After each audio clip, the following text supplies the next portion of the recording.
भाई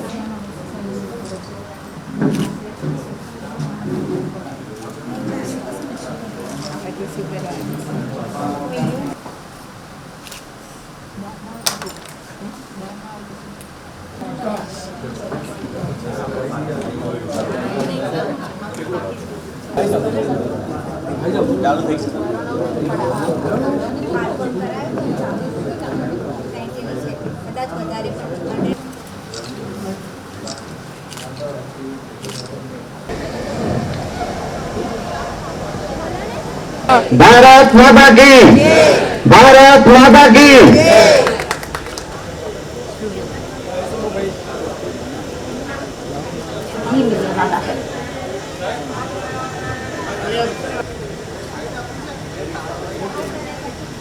हार्दिक स्वागत, welcome speech आपसे अक्टोबर सुधी पोषण माह सुंदर कार्यक्रमની અંદર આપણે વાઘેલા સાહેબનું પણ હું આ કાર્યક્રમમાં સ્વાગત કરું છું। આપણા કારોબારી સમિતિના ચેરમેન નિલેશભાઈ એ માટે દરેક આપણા આરોગ્ય કેન્દ્ર પર કરવામાં આવેલ છે તો લોકો એનો લાભ લે।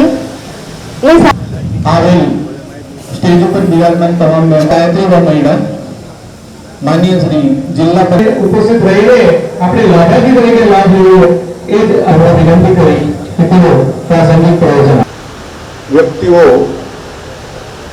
બસ અને સ્વાગત કરીશું। ત્યારબાદ આપણે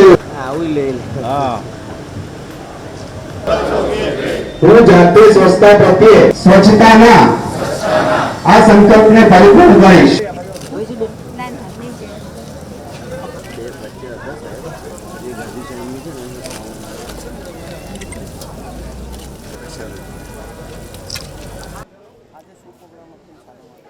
આજે દેશના યશસ્વી વડાપ્રધાન શ્રી નરેન્દ્રભાઈ મોદી સાહેબનો 75મો જન્મદિવસ હતો।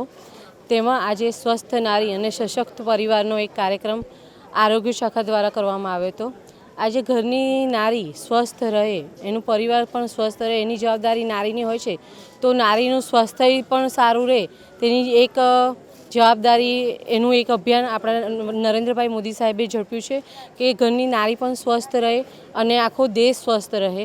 એ માટે આજે વડોદરા જિલ્લા પંચાયતની આરોગ્ય શાખા દ્વારા બાજવા ખાતે સામૂહિક આરોગ્ય કેન્દ્ર ખાતે એનું આયોજન કરવામાં આવ્યું હતું।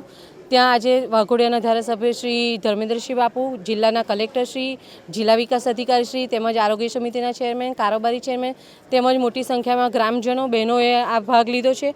આજે નરેન્દ્ર મોદી સાહેબના જન્મદિવસથી 17 તારીખથી 2 ઓક્ટોબર સુધી વિવિધ કાર્યક્રમો યોજવામાં છે। તેમાં રક્તદાન શિબિર છે, સ્વચ્છતા અભિયાન છે, તેમજ વિવિધ કાર્યક્રમો, પોષણ કાર્યક્રમ છે, વૃક્ષારોપણના કાર્યક્રમો છે। આવા વિવિધ કાર્યક્રમોનું આયોજન કરવામાં આવ્યું છે। તેને સેવા પખવાડિયા તરીકે પણ આપણે ઉજવવાના છે। તો મારી દરેક નાગરિકોને એક અપીલ છે કે આવો આપણે સૌ પોતાના સ્વાસ્થ્ય માટે પણ એક સજાગ રહીએ અને પોતાનું સ્વાસ્થ્ય સારું રહે તે માટે અહીંયા જે રક્તદાન શિબિર અને આરોગ્યની જે શિબિરો યોજાય છે તેમાં મોટી સંખ્યામાં ભાગ લઈએ। ભારત માતા કી જય, અસ્તુ।